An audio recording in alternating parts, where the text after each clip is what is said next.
Good evening, ladies and gentlemen, and welcome to the Tuesday night edition of the Real Chat Daddy Show. I am your host, Chat Daddy. So glad to be here with you guys on this wonderful Tuesday evening.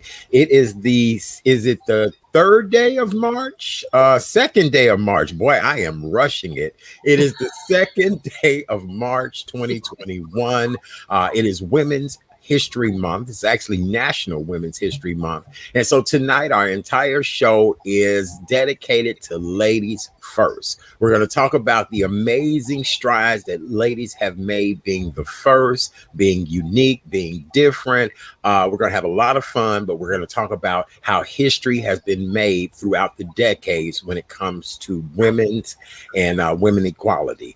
And so joining me tonight for this amazing conversation is our co-host, the one and only Miss K Renée Mason of Karen's Nuggets, sister girl herself, and we just love and adore her. Wait, she over there. Wait, I got to get it right. Look. I need to swear. Right, I did. Somehow my hands was missing, so let's do it like that. Yay! It's better for me to move me than to try to figure that out. Ladies and gentlemen, the one and only Miss K Renée of Karen's Nuggets. Good evening. Hey, how are you? I am good on this March 2nd. Hopefully our weather is going past us because, 2 weeks ago, it was a whole different ballgame. I still can't believe it.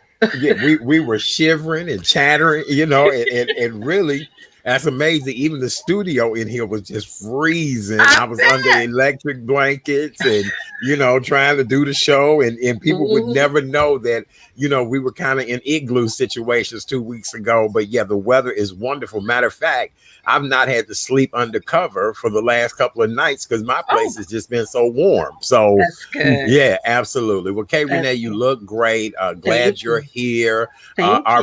Our brother from another mother is back. You were teasing him in the backstage, saying that you hadn't seen him in a while. He claimed he was on punishment. I don't know anything about punishment. Coming to us from New York, he's originally from the west side of Chicago, is our good friend, Mr. DeMone Serafin, who claims he was on punishment, but I have no idea what the black man is talking about. Hey, brother. Hey. Listen, I'm glad to be back. I ain't gonna say much because I want to keep my position as co-host. That's all right. That's all right. I came back last time and I was just a little guest. I came back as a guest for 5 minutes. Right. It was longer than 5 minutes.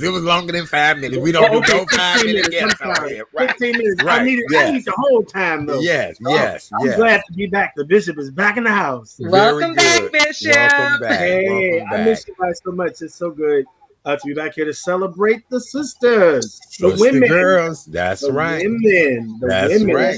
Absolutely.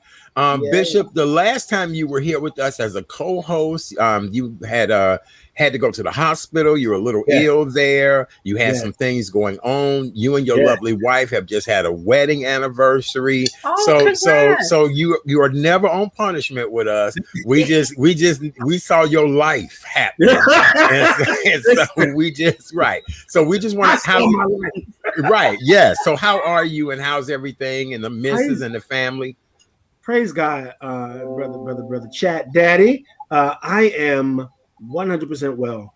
Now, I really want to remind us, I know we're talking about women today, but I learned 3 important things with that ordeal that I went through. 1, self-diagnoses is never good. Self-diagnoses is never good. Even the doctor needs a doctor. Yes. The second thing I learned is that the moment you see an issue, there was nothing wrong with going to get help. Don't wait till the issue gets bad and out of control. You catch what I'm saying? And then you want to go get help. The moment you see an issue, men, although we're celebrating our sisters today, but men in particular, go get help the first time you notice something not right. Right. Go to the doctor, get advice and help and healing from those who know the body. You don't. And the third thing I learned is, or has been reinforced, exercise and diet are vitally important to a healthy and long life. Mm-hmm.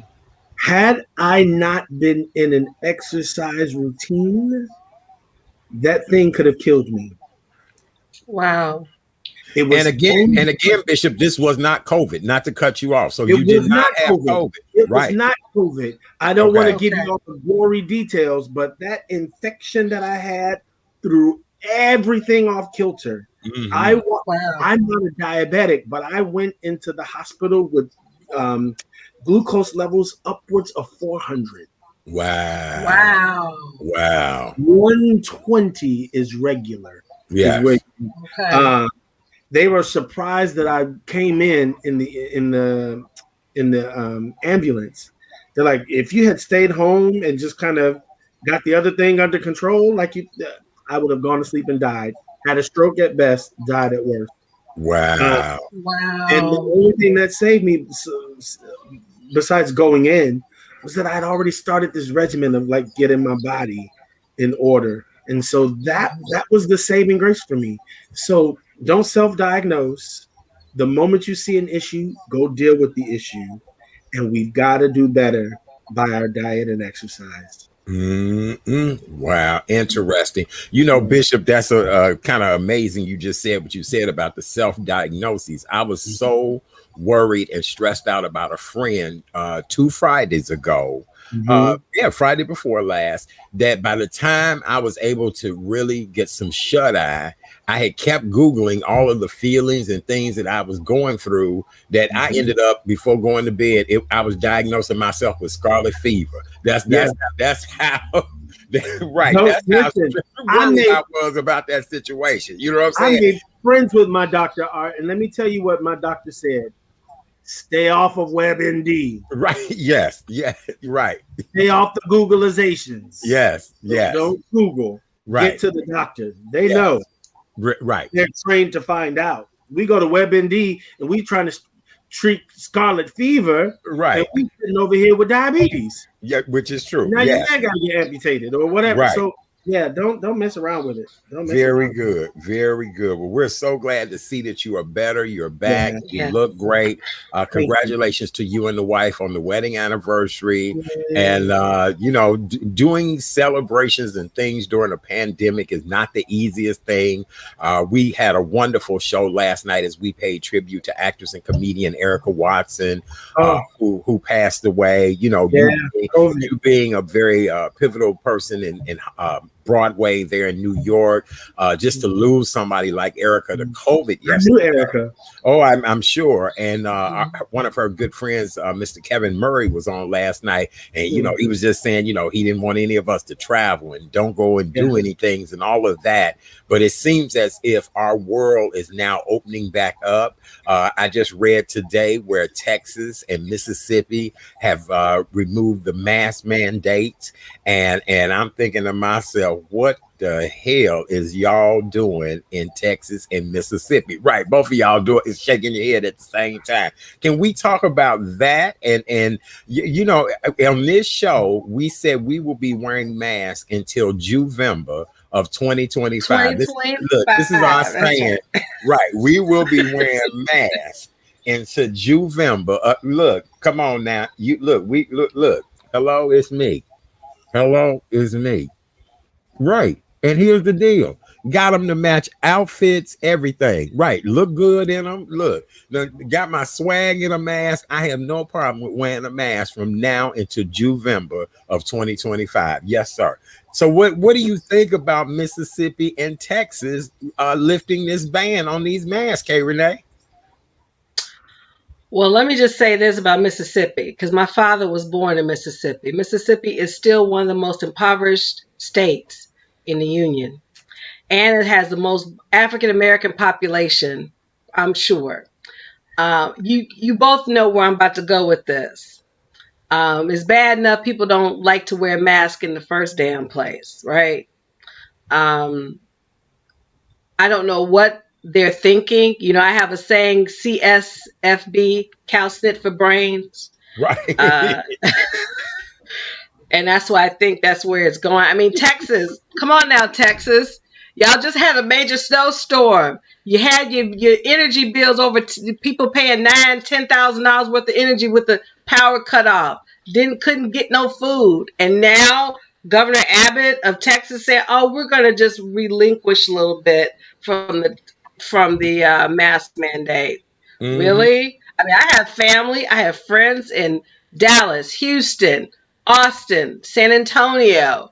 All I got to say is y'all got common sense, if anything. Use your common sense. You know God doggone well that we are still in a pandemic. Mm-hmm. The vaccine is becoming available slowly, but it's coming. We're getting there. Right. But until we get there, wear the damn mask. And in some instances, we double the mask. Mm-hmm. I don't care what. I mean, you think about it. Unfortunately, this pandemic has been politicized since day one.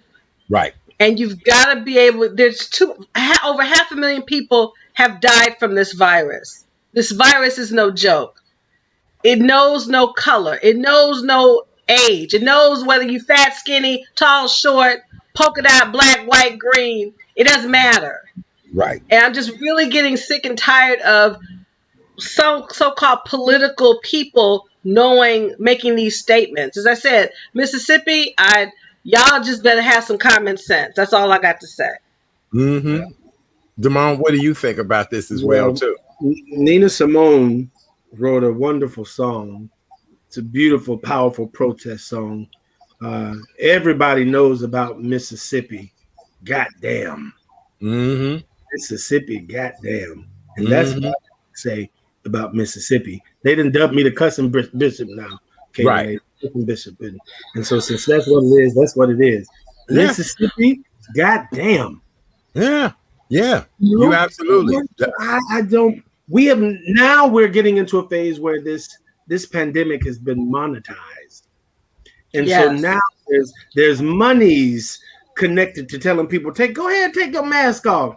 Go ahead, ka-ching, ka-ching. Go ahead. It's okay. We're going to open up the stadiums, the schools, the restaurants, the gyms. I want y'all all to go get your nails did, get your hair did. Go do it. Because we're going to make money off of every one of y'all who dropped dead right where you are. And since you're down in the South and we don't much care about you in the South that much anyway, go ahead and do it. Right. Go ahead and do it. It makes me sad that we can be so callous about this pandemic. Mm-hmm. And let's not write checks on this vaccine yet, because we're learning that this vaccine can't address the one or two other strands that have now popped up since this vaccine has been put together. And so my doctor is telling me this vaccine is not a cure-all.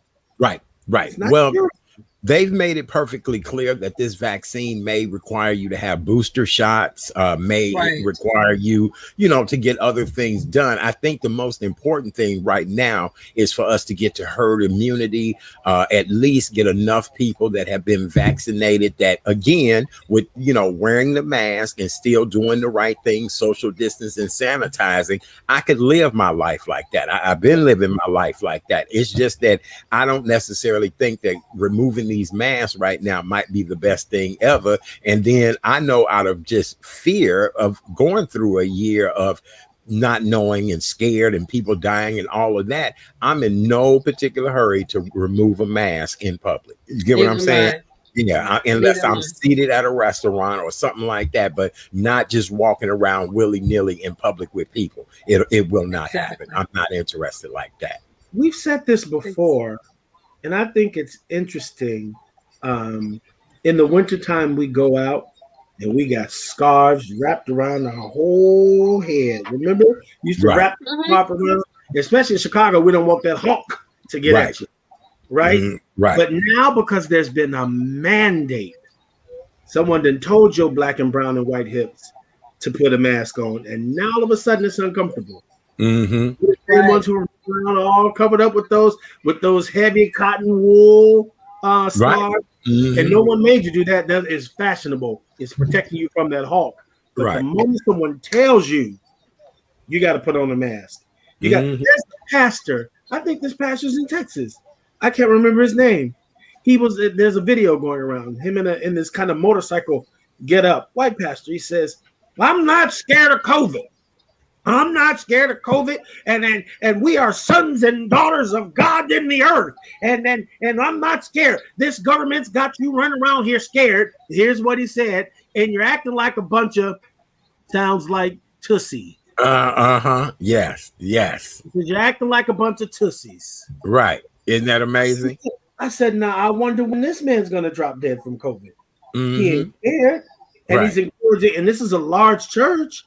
Right. Encouraging all these folk in here to not be scared, take your mask off, and be bold sons and daughters of God in the earth. You'll be some dead sons and daughters of God in the earth.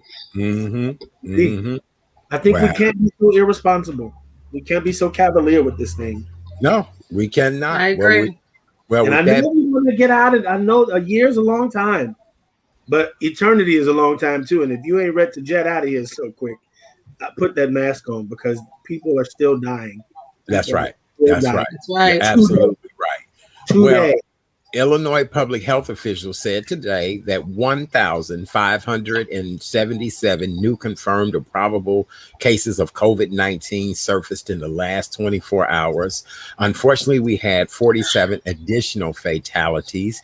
This now brings the total number of coronavirus cases in the state of Illinois to 1,189,416. Our death total is now 20,583 since the beginning of the pandemic. And when you really think about this, K Renee and DeMone, we're talking about like 20,000 Illinoisans left because of COVID. Now, we're not talking about the number of people that may have died from heart attacks, strokes, car accidents, shootings, any of those type of things. But just imagine 20,000 people are no longer citizens of Illinois because of a virus in a year that we were just hearing about last year this time, that it was just we are on the verge of the chaos and pandemonium that changed everyone's life. And so it's just mind-boggling in many different ways. It really is. I agree. I agree. And it's really sad. So I mean, how is it in New York, Bishop? Because besides COVID, y'all got another interesting issue. Y'all got a sexy governor that can't keep his hands off of nobody, right? I used to call him President Cuomo. Now I'm just not gonna say his name. He's so sexy. Everybody talking about he been trying to, that's interesting. It's no longer about COVID here in New York. It's about what's happening in the governor's bedroom. Right. We don't even know what's happening with COVID. No, right. It's now remember, it first started with COVID because he misreported. He underreported the deaths in nursing homes, so he was in doghouse for that. And now this issue with sexual harassment. And let me be clear on that, because I don't know about the two of you, but I have been sexually harassed in the workplace, and it's not cool. It is when I first heard. I said the first time I heard, I was like, "All right, Andrew, what's going on?" But then when more women start to come out, you gotta wonder. And it's not very, I've heard in news reports what the protocol is when you're sexually harassed. Let me be very clear about that, about HR.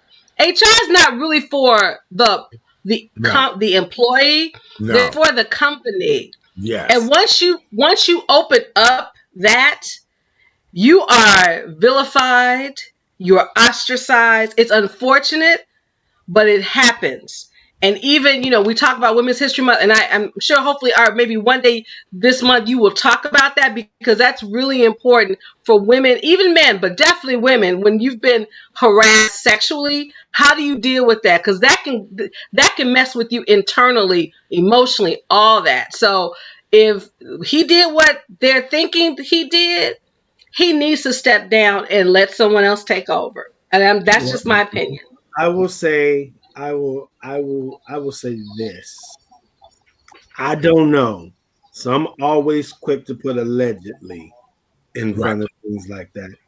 I'm real leery about, trying people in the court of public opinions until we get facts and figures and things that because many lives have been ruined because an accusation has been levied without being rightly challenged or properly challenged or investigated.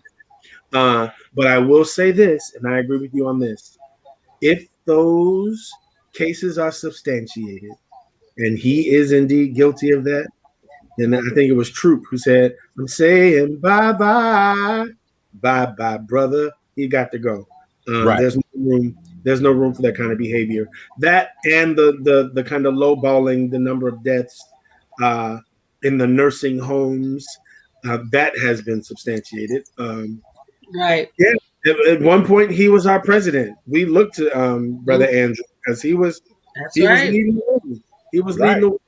But if his rascalities have got the best of him, then good riddance, friend.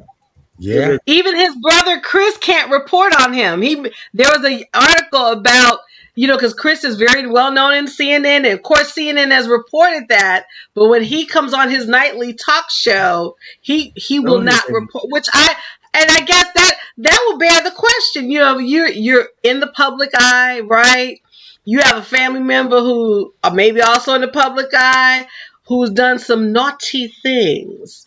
How does one handle that? Right. That's interesting. That's a conversation, that needs to be had, because a lot of people have been in a situation where they've had a family member kind of do some things and never ever thought, that would happen, or whatever they came.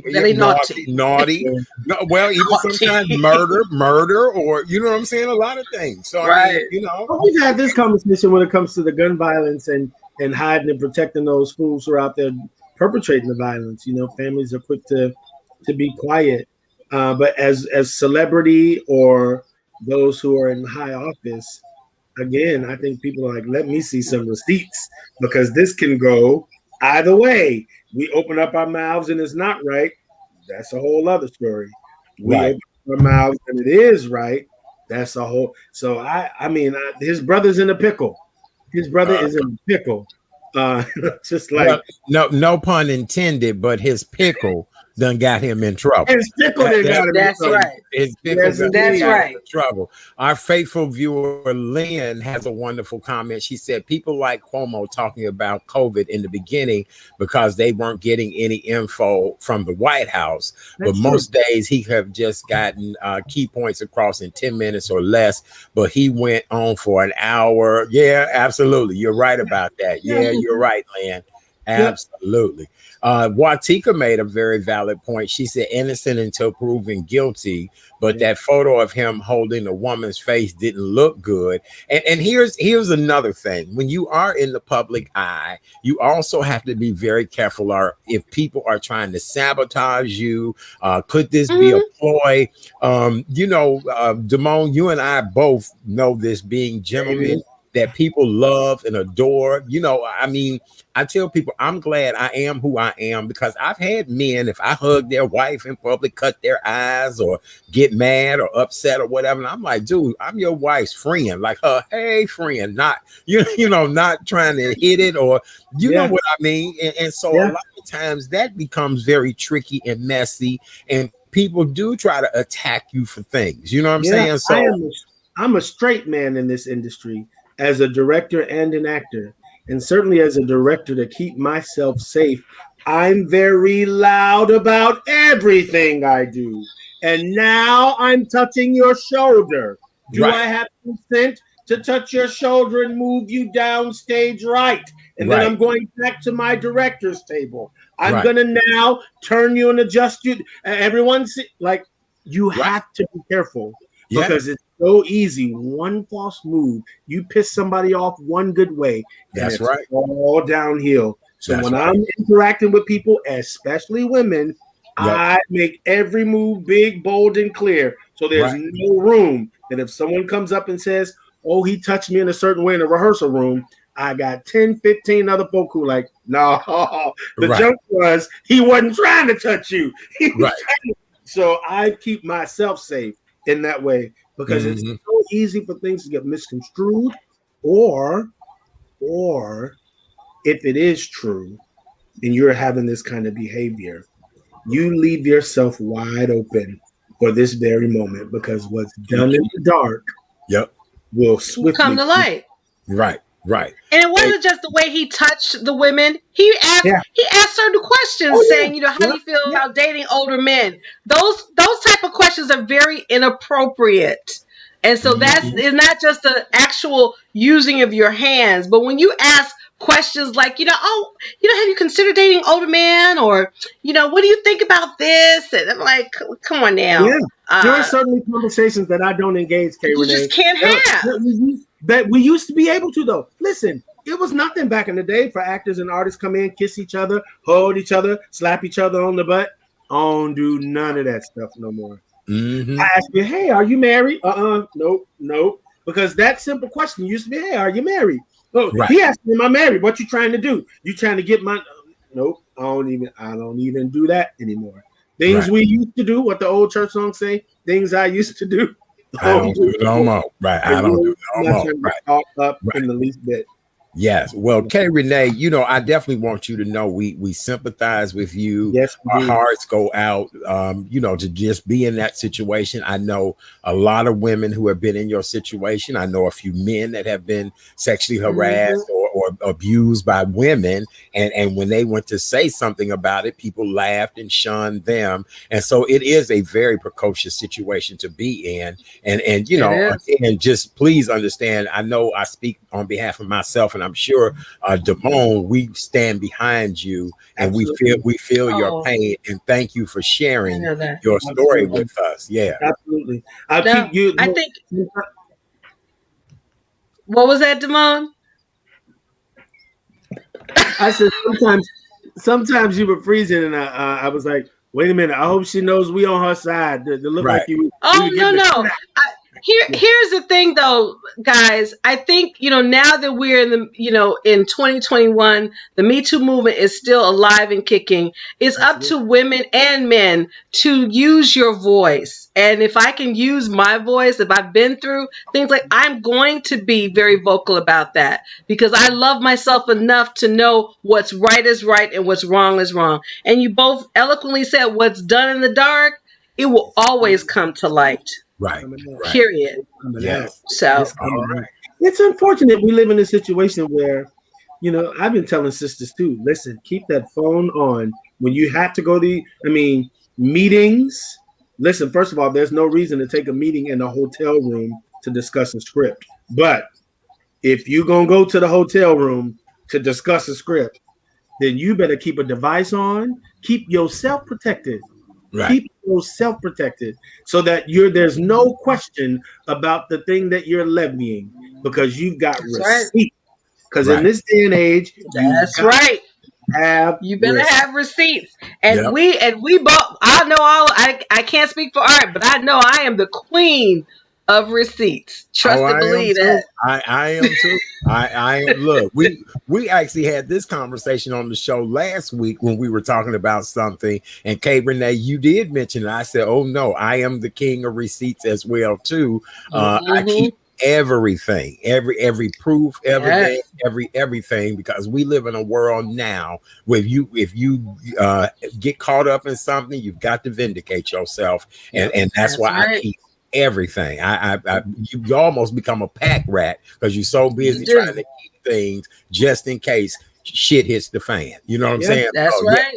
Right, absolutely. All right, well, let's continue on with our news stories this evening. For those of you all that are just joining us, welcome to the Tuesday night edition of the Real Chat Daddy Show. I am your host, Chat Daddy. Glad to be here with you guys on this lovely Tuesday evening. It's the second day of March 2020. It is National Women's History Month. Tonight, we're celebrating all things women.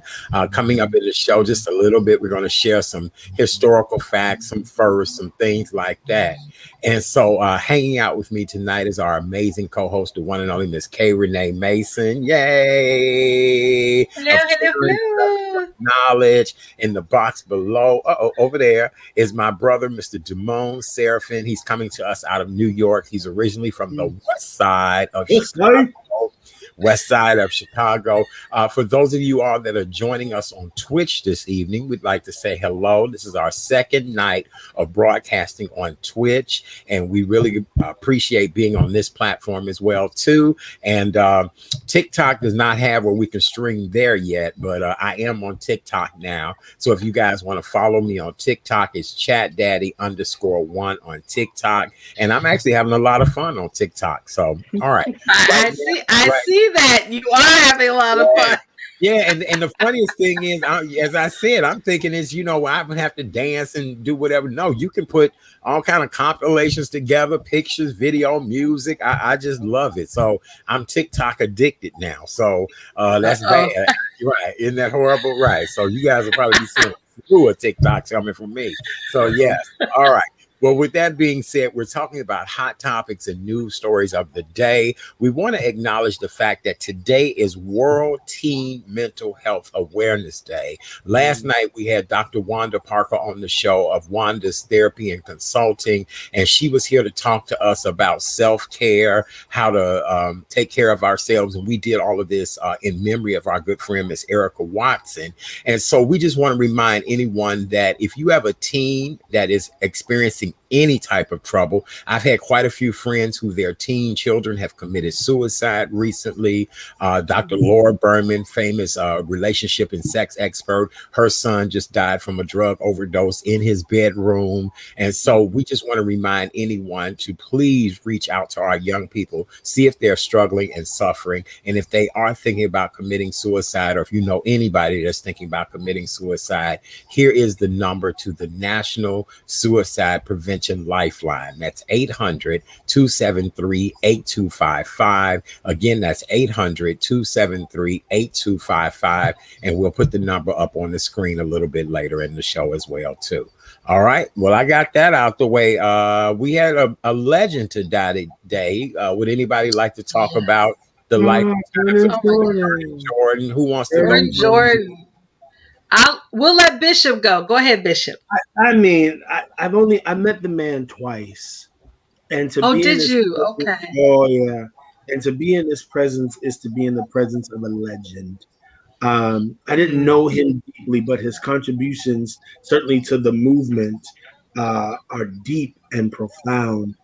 There's a poem that says, "I've known rivers," and he is one who has certainly traversed the turbulent waves of what we would call river moments in our history. And so I tip my hat to his presence, to his fight for us, for fitting in high places, room for us. I mean, this man could sit with presidents, kings, and queens, and then go hang out in the hood. And so, what a man, what a man, what a mighty good man. Honored to be in his presence twice in my life, and both times the meeting has been profound. So this is a big loss. Yes, it is. Tremendously. K Renee, your thoughts on Mr. Vernon Jordan? Oh my goodness. As far as, civil rights, we've lost another giant. And actually in stature, I mean, he was tall. I've never met Mr. Jordan, but he was just tall. I mean, when you see him, it's like, OMG. But he had such a humility about him. I'm pretty sure former president and Mrs. Hillary Clinton are probably just like praying right now, because as y'all remember, when Bill had that little issue back in the day, with that little issue, he referred to. Her name was Monica Lewinsky. Oh, the little the little aioli on his tie. A little aioli on his tie. That little issue. Yes. Who did he call? He called Vernon. That's right. And thank you, my sister Kim. He advised, former President Barack Obama. He was in HBCU, went to Howard. He, worked at the Urban League. He really was about social responsibility and civil rights for all of us. Yeah. So, He lived to be 85. When I was reading the reports that he passed away in his, at home, he was surrounded by his family. So, as I've made the statement before, when you come in this world, you come by yourself.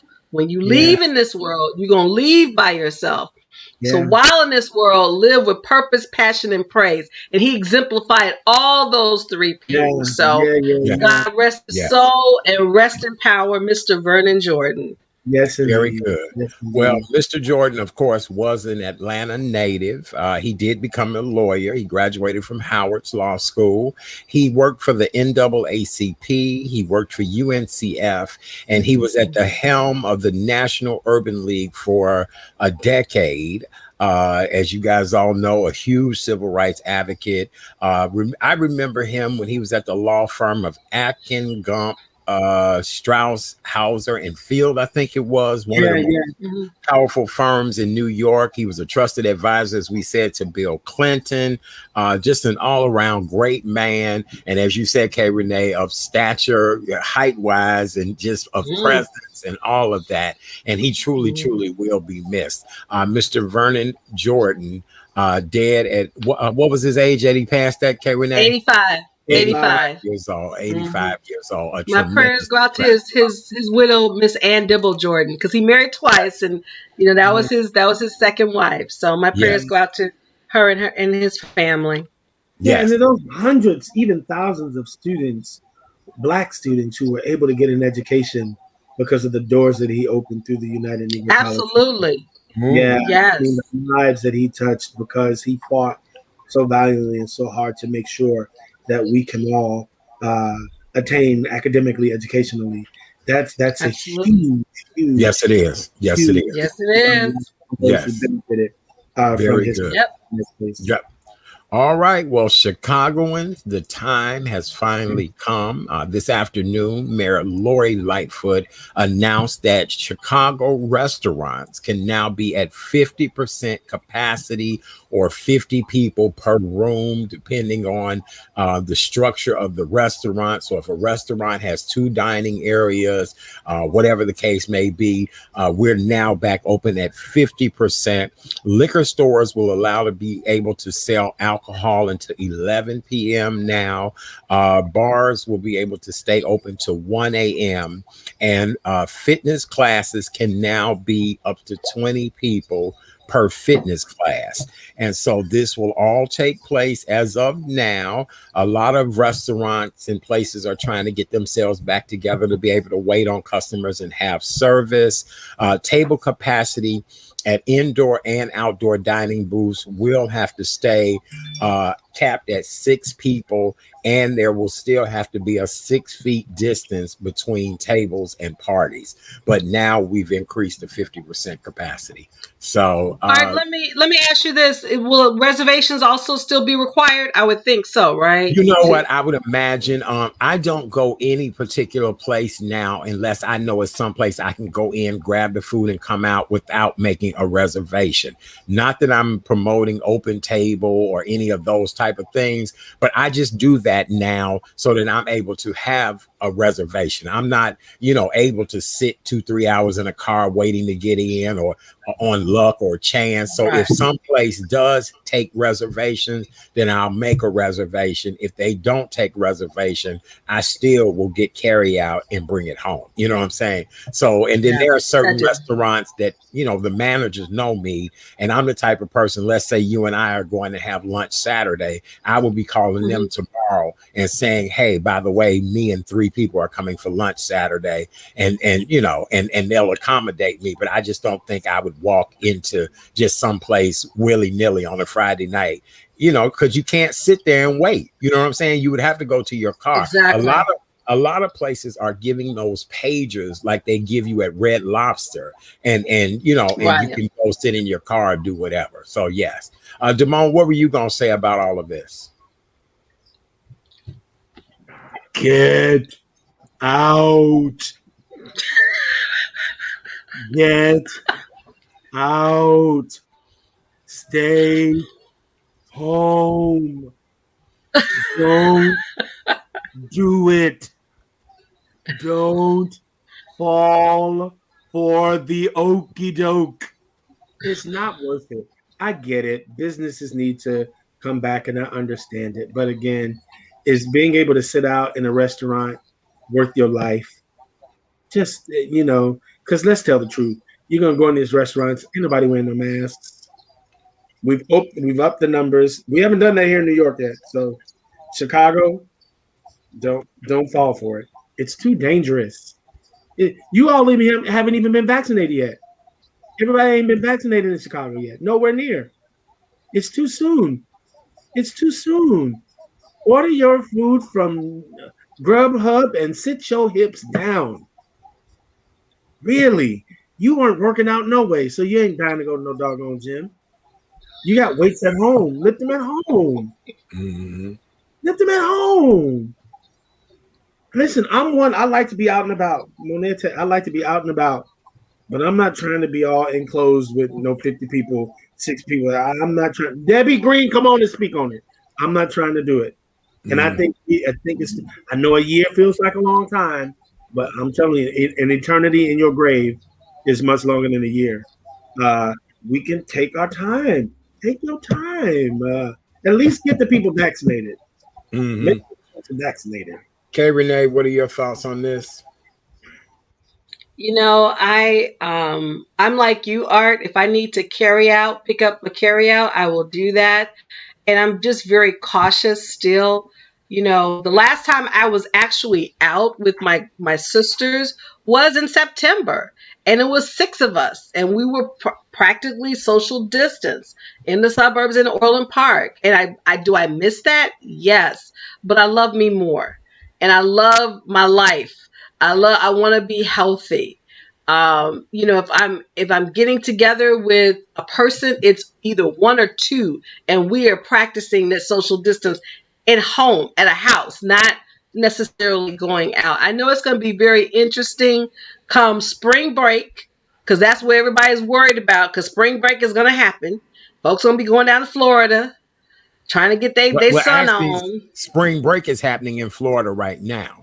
And okay, my point. Yes, it is the beginning of spring break right now until we get to Easter. Because believe it or not, Easter is the first weekend of April.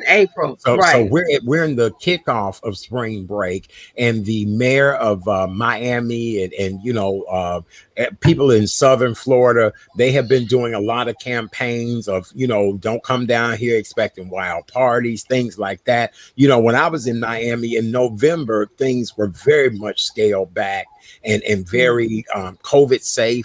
That's where I ended up seeing the machines that spray you with the mist to sanitize you when you come in. They sanitizing stations everywhere. At some point, we're going to have to get back to normal. We just have got to practice a lot of safety precautions and rules to be able to make it happen. And I'm just a progressive. I believe that we have to move forward and make things happen. But I'm with you, Bishop. I think, getting the shot is the most important thing that you can do to have that extra layer of protection. But no, I'm ready to go eat me some sushi at a restaurant. Hello. I get it. I get it. I want you to eat your sushi. I just don't want to get a call that I got to officiate your funeral. That's all. Mm-hmm. Well, I speak life. I don't speak death. I look at the fact that a friend of mine left the United States because she was trying to run from COVID and got killed or died from COVID. So if you speak life, if you speak positivity, if you are covered and cover yourself every day, you could step outside your house right now. A bullet could come through that window behind you. You are absolutely and right. Hit you. So I can't let COVID be a fear factor. I cannot let it be a fear factor. You are absolutely right. But I hold to the truth that this virus is still alive and well and taking us by. And listen, I'm anointed. I believe God. But I'm also looking at what's happening in the earth. Right. And God is allowing that. He's not making it, but he's made room. There's room for it to happen. Nothing happens without the permission of the God. Mm-hmm. Nothing happens without God's permission. He allows it. And so it's still in the earth. And so listen, we can speak life and speak in tongues, but I still say put your mask on if you're going to go out in the deep water. and make sure you're safe. Yes. Okay. Very good. All right. Well, with that being said, this past Sunday evening was the Golden Globes, and we're still celebrating the fact that our young lady, Miss Andrea Day, was, as we consider, the grand prize winner of the Golden Globes. My girl and everybody's girl, Miss Regina King, actually ended up surprising Miss Andrea Day when she was accepting her speech. And you talking about Black girl magic and power. K Renée, I'm gonna let you start off with this being Women's History Month. What did you think of that moment of that? I just thought it was so cute. And Regina looked so good in her mask when she went in. She looked good. It did my heart good. One thing when, our activist, our friend, Miss Anne-Marie Johnson said last night, we as women, we've got to sometimes you got to step back and just, be happy for each other. There are times, where some women are not. And it was just so genuine. It was so authentic when as she was talking, she saw Regina King. She just they both screamed and they gave each other hugs, and it was just very organic. And I love that. I'm the type of woman I always, the people who know me know this. When you do well, I will celebrate you because there's room for all of us at the top. Yes. I'm so grateful to my first woman person. That was my mother, who was a teacher. She always instilled in me, you be happy for everyone because God always has something special for you. So we've got to, as people, but definitely as women, we've got to get out of this. It's just about you and you and you. No, it's about all of us. And when one person, I mentioned it in our show a week ago when Rosalind Brewer, the first Black woman now who's now CEO of Walgreens, she got that $25 million signing bonus. Right. I'm proud of that. Proud of sister. The Sunda Duckett, who is now the CEO of TIAA. Proud of the sister. So when we have those goals and the people, those milestones who are achieving it, I celebrate that because that lets me know the playing field is about to level. The ceiling is we're cracking slowly the glass ceiling as women because we're talking about it tonight of substantial contributions as women. All women have done some things in all categories of life. So, to answer your question, it made my heart full. I was just smiling, laughing. I said, now that's what I'm talking about. Yes. Now, Bishop, I want to talk to you a little bit. We had Anne-Marie Johnson on last night, and we were talking about the fact that the foreign press has no chocolate whatsoever represented. Anne-Marie says she didn't watch the Golden Globes. Quite a few people say they don't watch the Golden Globes, but at least we saw Andrea Day walk away with something. What is your whole take on all of this? And here again, you are heavily involved with Broadway, the theater world. What do you think about this? I'm with Anne-Marie. I don't watch these awards. I don't get into them. We're in a strange space here on Broadway in light of this EDI, equity, diversity, and inclusion. And I've always asked the question: if people don't want you to play in their playground, then why are you steady trying to push into a space where you're not wanted? Create your own playground and make it better. Amen. And so I'm cool with folks who want to work with me, but I'm not kicking up against the prick to jump into spaces that don't welcome my person, my contribution, or they want to take my contribution and divorce me from it. I'm not here for it. So I don't put weight on these awards. I don't even trust them. Most of the time, people who win them, I watch this stuff and I go, oh my God, really? That's who got the award? So I'm kind of with Anne-Marie. I don't put stock in them, but I would that we as Black people, men and women, I would that we would value ourselves so much more that we don't need the validation of the other. That we can celebrate and uplift each other. I need us to uplift each other. not clapping exactly for the approval of white folks, who 9 times out of 10, when you look at their stuff, it ain't even that great anyway. So why are you claiming for the validation from mediocrity? That's what I wonder. Right. So I'm in a different space when it comes to it. Broadway, the same. It's just another address. Yes. We do the same thing on Broadway that we do in Chicago and in Cleveland. Why are we breaking our necks to jump into an institution that doesn't value you or want you outside of just throwing you in some ensemble or corner? Yeah, so I'm not a big award celebrant. That's not my thing. Very good. All right. Well, anything else we want to add? Anybody else got any good top news stories they want to add here? We're still praying for Tiger. I made this mention before. I did a post about it. You know, we can say what we want to about Tiger. You know, certainly has his issues, but nobody deserves to have that kind. No one deserves that. I mean, he is in critical condition still as a result of this accident. And whether you like him or love him, it is a life that deserves to be present. And so do we know what was wrong with Tiger? Do we know why Tiger went off the side of the road? I mean, I hate to play devil's advocate here, but Tiger done had a few little mishaps behind the wheel. You know what I'm saying? We all have. That doesn't mean he deserves to die or to be made. No, I'm not saying that. Just saying, no, because people have been making all kinds of crazy jokes, and I'm like, that's still a human being sitting up in the hospital, clinging to life. So who cares what he did that caused the car to go over?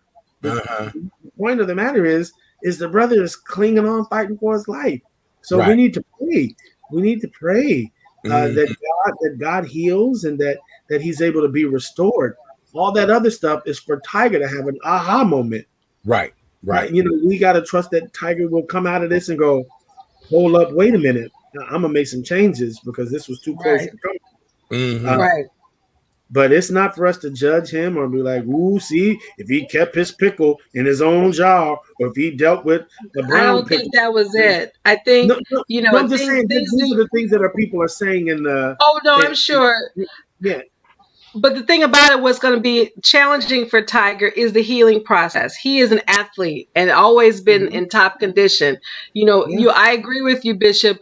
Prayers and his support system are going to be extremely important because to the golf world, he's the GOAT. He is a GOAT, right? But no one knows what he is going through when he has to start day one of his healing process. And hopefully his mom, I know that's her baby, his girlfriend, I don't know too much about her, but I heard she's okay. But his children, I know that he adores. I would think his daughter Sam, because I'm a daddy's girl, so I'm sure she's going to step up and grow up and be there for her father. But I saw Debbie. I'm sorry. I'm with Debbie. Look, Debbie, look. Oh my goodness. I'm with Debbie. Tiger got too much money. As I said last week when the accident happened. You did. God forbid me. Please, God, please. But Tiger need to hire cousin Pookie, Taiwan, anybody, or Lyft or Uber. And because really, when you think about it, and I get it, Bishop, you said we've all been in that situation. And I kind of think back, I've had a couple of speeding tickets, maybe 1 or 2 accidents, but I not something, where I actually flipped over and had to have the jaws of life to get me out. So that's serious. I was, as you know, I was in an accident in April of last year where a car hit me, and if it had not been for the deploy the airbags, I would have been killed. So I know I'm on the incline that I'm gonna give Tiger the benefit of the doubt. I've been in enough accidents to know it can be traumatic for your soul and emotionally. So that's what I'm thinking about now. I mean, granted, they've ruled out that he wasn't inebriated, so that's a good thing. Yeah. So once they ruled that out, I said, okay, what and how the road was winding. It's a very dangerous road. So he was driving early in the morning. So you don't know is between him and God what happened. But now the thing about it, he's going to need not just the physical healing recovery. He's going to need some emotional and spiritual healing from this, because I'm gonna tell you, he's 45. He thinks that he's gonna still, don't count Tiger out. I'm not counting him out. But this process is gonna take some time. And listen, you said something really key, K Renée. Life is different after 40. Oh, hell yeah. And the way we used to bounce back pre-40, I don't care who you are. Even Michael Jordan looked a little crazy after he got into those 40s. Right. That's right. And so my concern for Tiger is, like you said, his physical ability to be able to bounce back from this, what his emotional and spiritual state is going to be. It. That's extremely important. If the spirit and emotion are in order, then he can walk this physical road. But if he'll be okay. But he got to get that and he has to take care of that. Mindset has to be on point.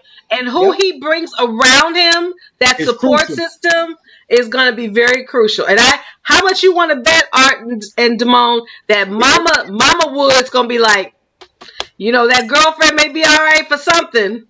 But Mama was gonna be like, you got to go. This is my baby. We gonna surround him and do what needs to be done. Because she's a Buddhist. Now, mind you, she's from Thai, and she's originally from Thailand, and so they practice a different philosophy than most. Right. So I believe Mama Bear or Mama Tiger is gonna step in. Watch what I tell you. Make sure that energy is right. Yeah, that's exactly right. Absolutely, that's right. Yeah. All right. Well, we got other stories that we want to talk about. We're almost at the top of the hour. We want to say shout out to husband and wife duo Marilyn McCoo and Billy Davis Jr. Yes, they are celebrating a half a century.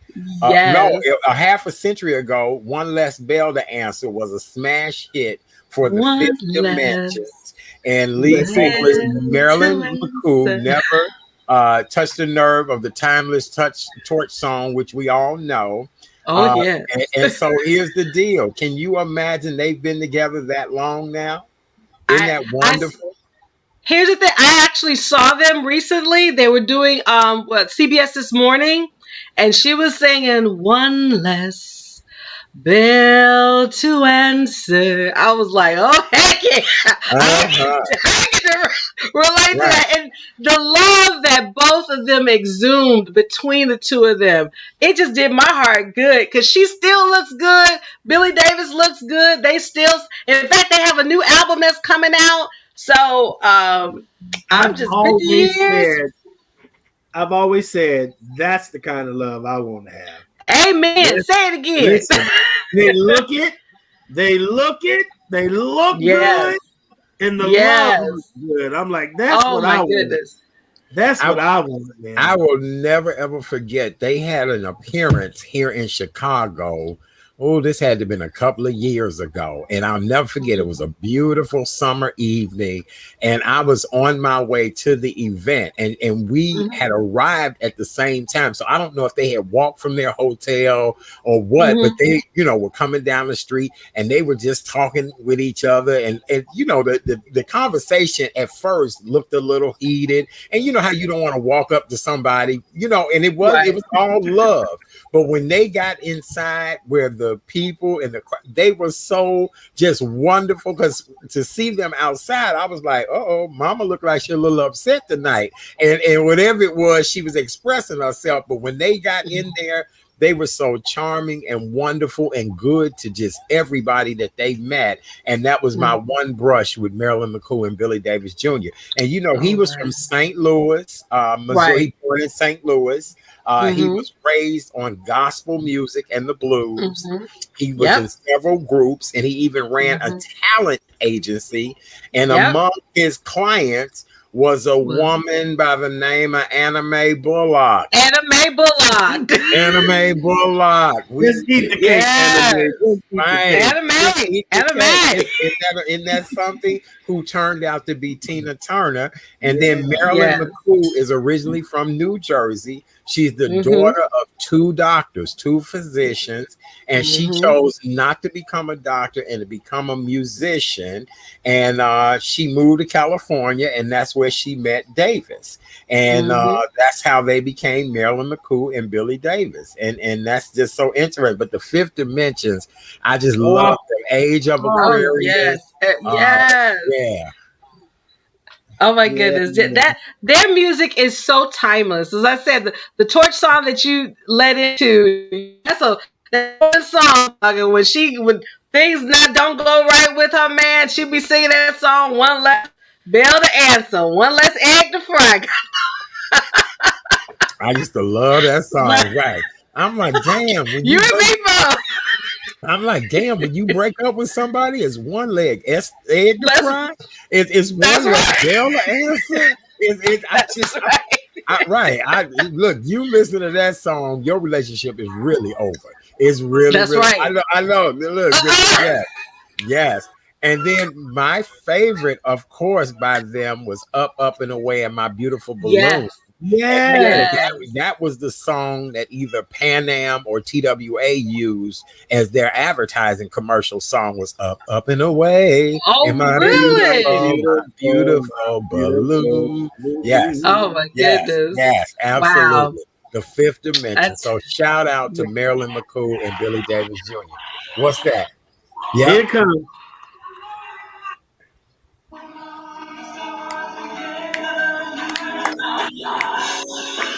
So we can fly. Yep. It was either Pan Am or I think it was Pan Am. I think so.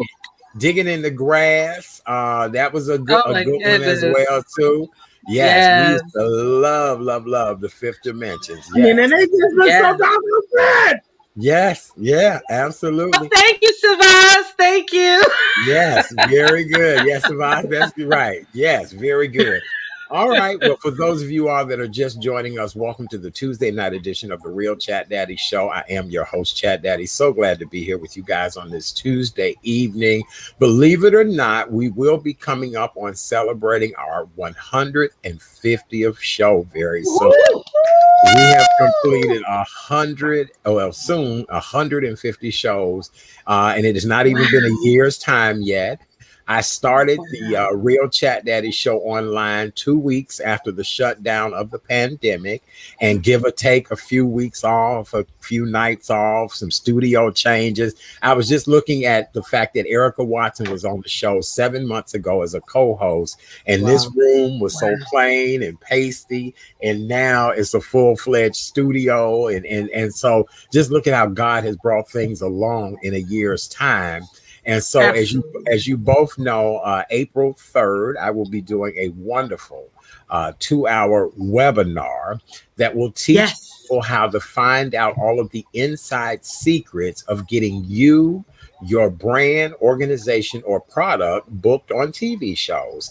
Now more than ever, with the creation of digital media platforms, reality stars, much like us and other people, this is the new wave of the future. So traditional TV and radio, they're looking for new and interesting guests. A lot of times they use the same people over and over again. And so they now want to dig into this audience of undiscovered talent, people who have great stories and words to say. So on April 2nd for 2 hours, I will be teaching you guys what you need to know to make your pitch better, to make you better. And then I'll be doing private consulting with people on how to sharpen their brand. And that's classes that people can sign up for individually. But it's April 2nd, and we'll have more information. No, April 3rd. I'm sorry. April 3rd is a Saturday. We'll have more information by the end of the week on how you guys can get your tickets. I'm even doing an early bird special, and it's done virtually, so you can do this anywhere in the world with me. Yes. Yay! I'm so proud of you. Yes. Thank Chat you, Daddy, the teacher. The teacher. He's going to be a new nickname, Bishop. Professor Chat Daddy. Professor Chat Daddy. Classes will be in session. I always go back to that brother on the airplane who we struck up this conversation and hit it off. Remember that, Art? Yes, yes. Remember? That's how we met. Absolutely. Yeah. And then the next thing you know, superstar. You or me? You or me? You. Oh, you too. Listen, all I know is I come back and I'm looking on TV and I'm going, that man ain't no doggone attendant no more. Oh, he's a star. No, I know. He's a star. I said, look at here. Right. Look at here. What have we here? Look, star happened. It just happened. That's right. And then the star pivoted. The star took a moment. Yeah. Could have shut everybody down. And he was like, nope, I'm coming up. Right. I'm coming up. And look at you. You've got to reinvent yourself. Matter of fact, the story that I want to tell more than anything, people have been pressing me to write a book and to do a tell-all and all of that. And really, all of that is emotionally taxing. It really is emotionally taxing. What I think I now want to focus on more than anything was the days that led up to the changing of this world and everything that has happened in a year's time during this pandemic. And so I think that's where I want to talk about, teach from, share with people that, again, to go from talking to the world via a global brand like iHeart to then learning how to pivot and start your own and do something different. I think that's all an act of God when you really look at it. It's Amen. A blessing in disguise. It's a miracle. I've even had people say, well, he bragging about his new show. It's my brand. I have to. Yeah, that's right. I have to do that's that. Right. The same way people want you to work to keep their lights on, I now work to keep my own lights on. There you go. Absolutely.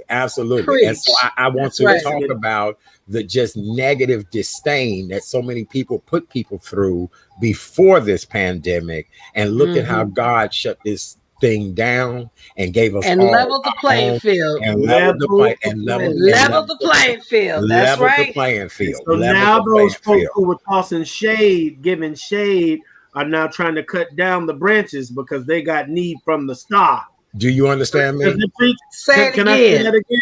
Can I say that again? Please say it again. Say it again. Passing shade, throwing shade. Now got to cut down their own branches because they need some love from the star. Do you understand me? Right. And if nothing else, this pandemic let me know that I was okay and that I, was worthy of whatever it is that my destiny was going to be. And I just thank God to have survived this moment in time. You know what I'm saying?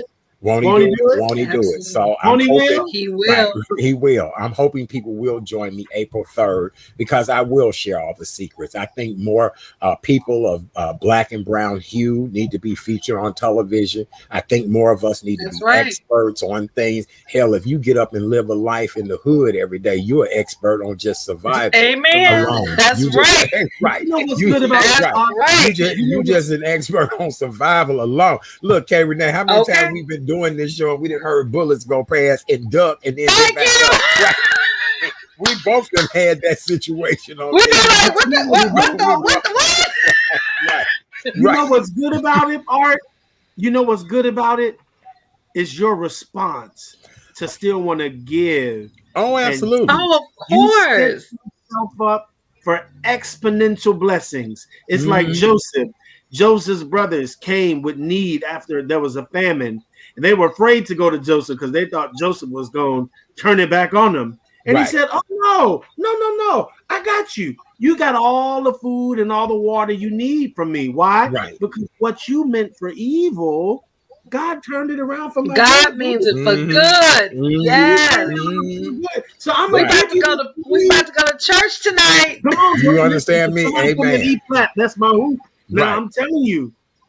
That's right. The more you give, he says you heap love on your enemy because it's like heaping on them a head of coal. Mm-hmm. Yeah. So come and I'll show you all the secrets. Right. When I was a little boy, I'll never forget this. My grandmother, my maternal grandmother raised me. And since this is Women's History Month and we're talking about women, and this kind of segues, first of all, let's do our safety demo and then we'll start our women's discussion with this. All right. So as you guys all know, we're a health and wellness show. Each and every night, we remind you that we're in the middle of a global pandemic. COVID-19 has really ravished a lot of lives. We've lost over 500,000 people here in the United States alone from COVID-19. We've had over 20,000 fatalities in the state of Illinois. Even though things are gradually opening back up, people are getting vaccines and things like that, we want to remind you guys the importance of wearing your mask. On this show, we have made a vow that we will be wearing our mask until Juvember of 2025. Ain't none of y'all ever heard of Juvember. It's brand new. We created it on this show. So here's the deal. When you wear your mask, they're now recommending maybe a paper mask. So make sure your paper mask is on really good. If you're like me and love to wear beautiful decorative masks and masks with ideas and sayings on them, my mask tonight says spread love, not germs. Spread love, not germs. Make sure that mask is nice and tight. My two co-hosts both have on beautiful black masks. They look great. I'm nice and tight, great fit. Yes, they are. They can breathe. They can talk. We also want to remind you guys to wash your hands. If you don't have hand sanitizer, here's my hand sanitizer. Soap and water is the best thing you can use. If you don't have soap and water, we ask that you please, what am I rolling on? Oh, my cord. We ask that you please use some hand sanitizer. On this show, we consider ourselves sexy sanitizers. Bishop is a holy sanitizer. He's not a sexy sanitizer. Here we go. I'm okay, Bishop. Yeah, we right. We don't want no issues. Okay. So no. We talk about the holy Bishop now. You the holy sanitizer. Right. Listen, I'm holy and sexy. We only want the first lady to be able to say you sexy. We don't want no mess. Your governor already in trouble. We don't need we don't need no extra on That's right. No extra. Yeah, praise the Lord. Praise the Lord. Yes. Make sure your hands are nice and dry. Make sure your hands are dry. Don't light anything from a cigarette to a candle, whatever the case may be. Make sure your hands are dry. Don't forget the social distance. We do 6 feet each way, 6 feet, 6 feet. Keep people off of you. If you're not feeling well, we always say it on this show, keep your ass in the house. Keep your ass in the house. Keep your ass in the house. Ain't gonna cost you nothing. Bishop already don't want y'all to go to the Red Lobster to eat. He don't want y'all at Red Lobster. He don't want y'all at the Olive Garden. Right. He don't want y'all at the Olive Garden. He don't want that. Right. Wait, you know the Olive Garden ain't Red Lobster. You know the Olive Garden ain't doing that shared bowl of salad no more. That ain't happening no more. They're not be doing that. Yeah. Olive Garden ain't let you do that bowl of salad shared, all that. That's right. None of that. Look, listen, you know what I tell them in this damn box because you couldn't stay at home. Right. Well, hey, Renee, what do you say all the time? Right, in this damn box. Right. Ain't that a shame?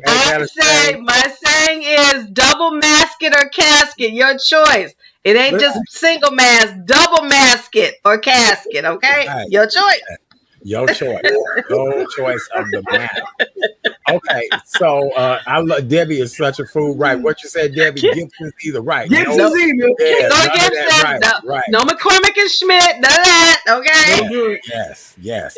All right. Well, with that being said, make sure you guys stay safe and healthy and all that great stuff. Coming up tomorrow night on the Wednesday night show, we have another great show for your viewing and listening pleasure. We have a young lady who has created a wonderful spice and seasoning company, Jojo's Seasoning. She's based out of Atlanta, Georgia, and she's created all of these wonderful spice blends and all of these seasonings. And actually, I'll probably be cooking me something with one of her packages, so I'm able to attest to the flavor. She sent me a beautiful gift box. She'll be here tomorrow night.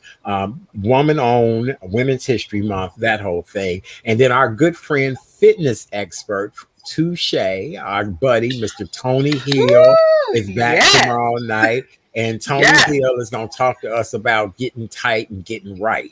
And so we appreciate Tony Hill. He'll be here tomorrow night. And if nothing else, he's great eye candy. So, yes, you know. Whatever we can do for ratings, Bishop, I am single, dear, so I can look. Look, but I won't touch. Right. Because, you know, we in a pandemic, so we have to do it now. But I'll look all day long. Right. Yeah, I'm not talking about his shoulders. Art can talk about his shoulders. I appreciate chiseled things. I whether you male or female, I appreciate chiseled things. I do. Look, Pudgy like chiseled things. I do. I really do. Yes. Oh, I love you so much. I like to, I like to be like, hey, right. So, yes, right. I know the publicists, they all be like, what, Art? I'll be like, tell them to come on as naked as they can. Right. It's for ratings. It's for ratings. Right. I'm like, tell them to just come as naked as they can. Right. I'm like, you know, I'm like, hey, we like it all on this show. We do. Oh my goodness. We don't discriminate. We appreciate it. No, we don't. Yeah, we don't discriminate on here. Nope, can't say that. Can't say that. No. I need a drink. Matter of fact, our good friend Miss Lynn Klein, I'm gonna call her this week. We're gonna have a conversation on race this month. So just all of that. Yes. So and speaking of which, tonight after our show, Soul of a Nation is gonna be on ABC tonight, and they're gonna have a 6-week series, and they're gonna about to get down on race. So if you get it, ladies, if you get a chance after we deal with our show, go see Soul of a Nation, because ABC. It's going to be very powerful about race. This is about us and how we deal with the Black experience. For those vanilla viewers, y'all need to go see that too. So this is not, just about the Black experience. It's about the American experience. So.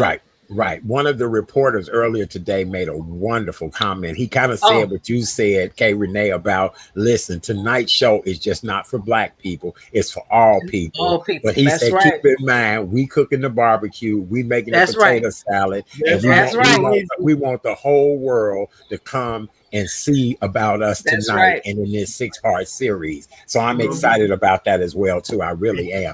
All right. So with that being said, potato salad. You say what? No raisins. No raisins in that potato salad. None of that. Well, with that being said, and this being Women's History Month, before we started the segment, I said I had a story to tell you all. I was raised by my maternal grandmother, and my maternal grandmother, God rest her soul, used to always say to me, boy, take care of your hands and your feet. Your hands and your feet will take you a lot of places. And I never, ever thought anything about that. I never had heard the Bible saying your enemies will become your footstool, any of that. I just know when I was a child, my grandmother always said to me, take care of your hands and your feet.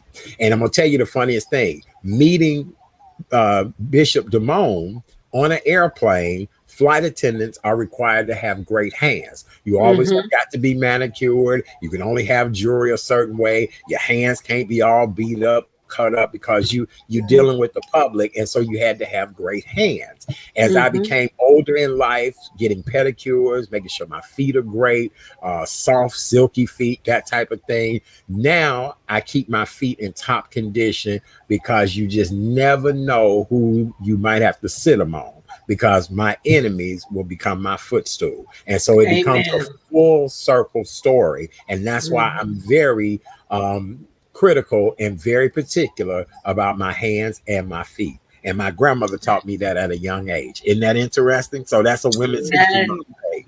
Yes. Absolutely. Right.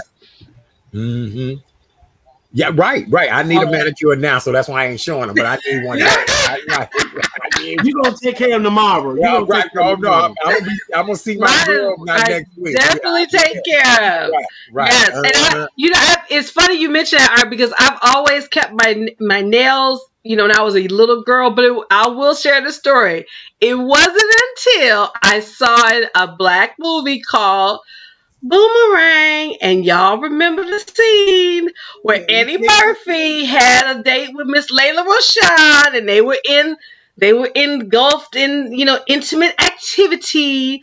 And in the morning, he pulled those covers and he saw those crusty feet. I said, never again. I will always be. Wow. And from that moment on, I said, we getting a pedicure every month. So right, yes. Matter of fact, I even have maintenance things. I bought me one of the electronic pumice stones. All that. Yes, I'm very particular about my hands and my feet, and that's amazing. That the woman who really raised me, the most impactful woman. What I remember more than anything is, boy, take care of your hands and your feet. And that's right. And that's just been my life, Listen, I got the major hookup when I was away celebrating. I got the spa treatment, mani-pedi spa treatment. Yes. They hooked me up. And I'm gonna tell you, my feet, we got in that bed, and just know. Yeah. Okay. All right, man. You ain't tearing them sheets up, did you? Them sheets up. Well, I don't mean like that. I mean, that manicure, that pedicure made sure them sheets didn't get shredded, right? I ain't talking about the other part.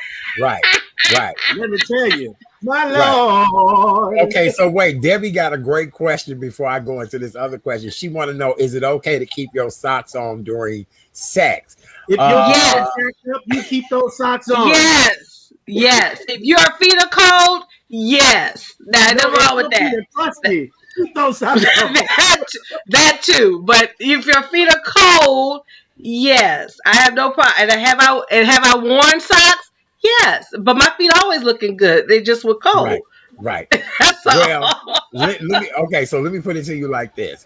If you have really great, nice feet, then you do not have to wear socks in the bed with me. But if you automatically tell me that your feet are jacked up and they're not the most attractive feet, long as they clean, and you put socks on, please put them socks on. But otherwise, if you got great feet, then I would love to, I do have a foot fetish. So, that's the thing. Oh, yeah. Well, here's the thing. When most women, they don't wear socks, they wear footies. So I have a lot of footies. So I will wear, my feet are cold, footies, but yes, I have no problems, being barefoot or not. But yeah, I've worn footies. Footies or socks. Just make sure the footies are cute. Make sure the socks are cute. Of course. Of course. And don't be coming to bed with no Eskimo socks on now. No, I won't do that. Yeah. I'm such a boy that I want you to wear black ankle socks. That I wear black ankle socks. I want you to wear, you like yesterday I was out in the streets and I actually had on my slides with my black ankle socks. And I said, did you? Oh yeah, once the snow is up, the water and all the snit is up, I'm back into my look. I wore a pair of dress shoes to a public appearance on Sunday. And I was walking like Annie Oakley in our first pair of pumps. I could not maneuver in my own damn dress shoes. We've not had to put on dress shoes. Right, that's true. That's true. We've not had to put on dress shoes. And I have a lot of heels in my closet. I don't know if I can even wear some heels now. Because where I'm going. That's true. I've been preaching in Adidas. Right. Yeah, you have to think about that. And I wear slide shoes or sandals. You know what I'm saying? So yeah, you gotta take exercise just to wear the heels and wear those nice shoes, right? Yeah. I put on a really nice pair of shoes Sunday. I'm all dressed up, getting ready to go do this appearance. I went to go walk in my house and was like, oh, my foot. I was like, what is wrong? And that's because I had not had on a real shoe. And I mean, even like going out, during the snow and the cold, I have on, big like muck boots or Ugg or, them kind of boots. So they big and you got on 3 pairs of socks and all that. So no, a regular pair of good, expensive dress shoes. I was like Annie Oakley in our first pair of pumps on Sunday. Wow. I couldn't believe it. I just couldn't believe it. I hear you. I definitely can understand. All right, so we want to start our conversation off about Women's History Month. And before we talk about women who have made a huge impact in this world, I want to talk to you both about what woman, and we all probably would agree, our mother, our grandmother, but what woman made the most impact on you? And for me, it really was my maternal grandmother, because I lived with her for so many years. I'm gonna start with you, K Renée. What woman made the most impact on you? And then I'll come to you, DeMone. You know what, Art? I am so blessed that I've had women, not just one. Of course, my mother, who was my first teacher, because she was a high school biology teacher. My maternal grandmother, my Nana, she was a baker. That's why I got the joy of baking my sweet potato pies from, right? I had a great aunt who was my maternal grandmother's baby sister, who taught me the how to be a lady, you know, to set things right on the table. So I can't just say it's just one, but as far as first, I thought about Shirley Chisholm. I think about Dorothy Dandridge, who I've loved, because I wanted to be, at one point I said I wanted to be an actress, and I think about her. I think about Ella Fitzgerald, of music. So that, if I had to say my top three, it has to be family. It has to be my mother, my grandmother, and my late great aunt. They instilled such joy. They instilled grace, humility, strength, and perseverance.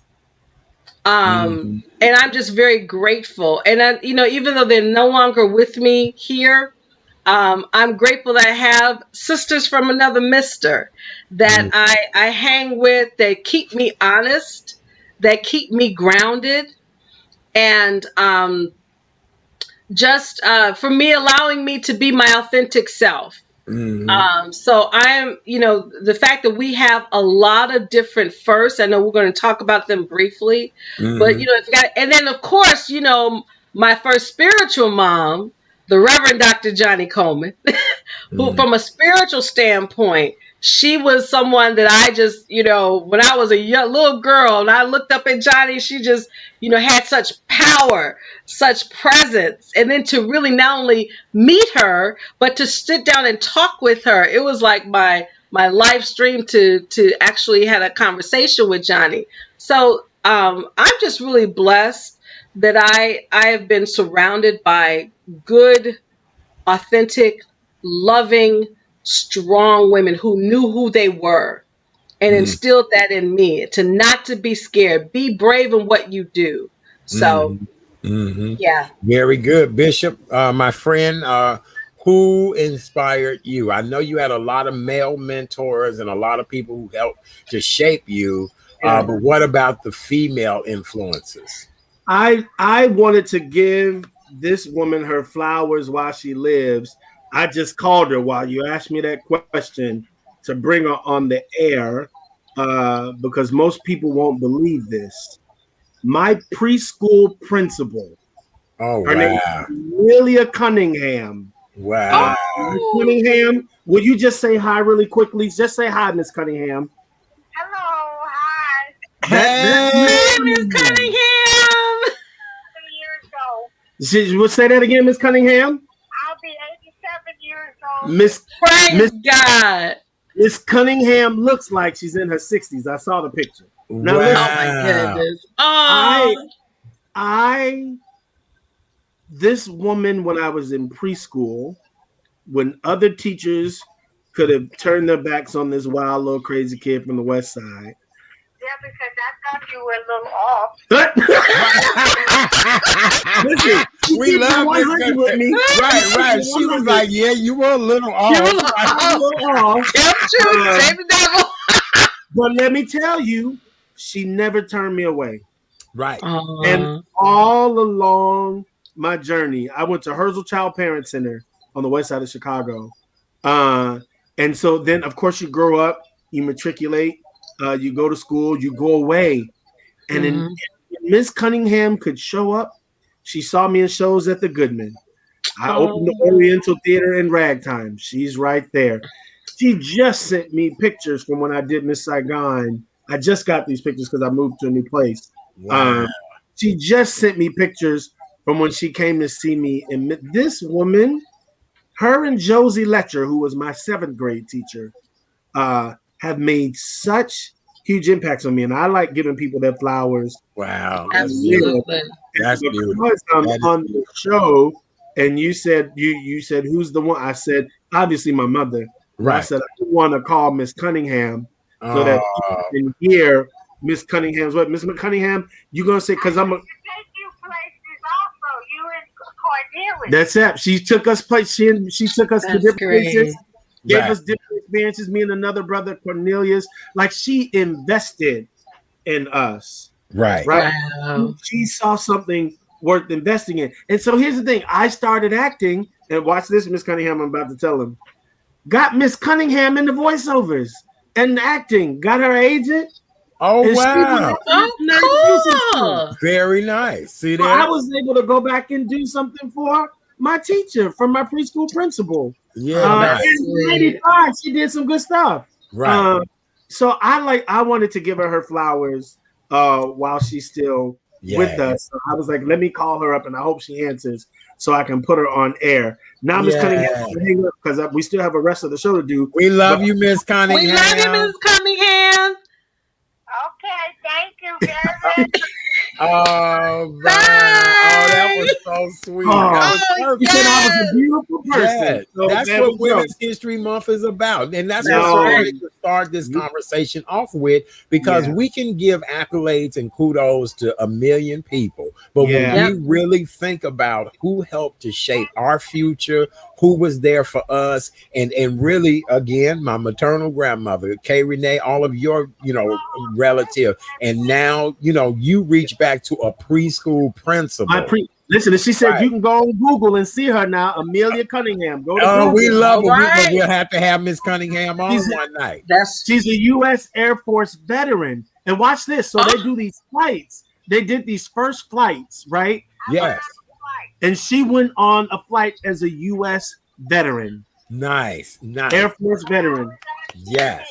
She was on TV too, so you can see all that. We should have her on the show. We will have to have Miss Cunningham on the show. If she's digitally savvy, we'll have Miss Cunningham on the show. We'll make it work. Okay, amen. I'm gonna go because we're finishing the show. I love you. We love you, Miss Cunningham. We love you, Miss Cunningham. Yeah, we'll have her on the show one night. That's beautiful. She said, "Thank you very much." Oh, we love you.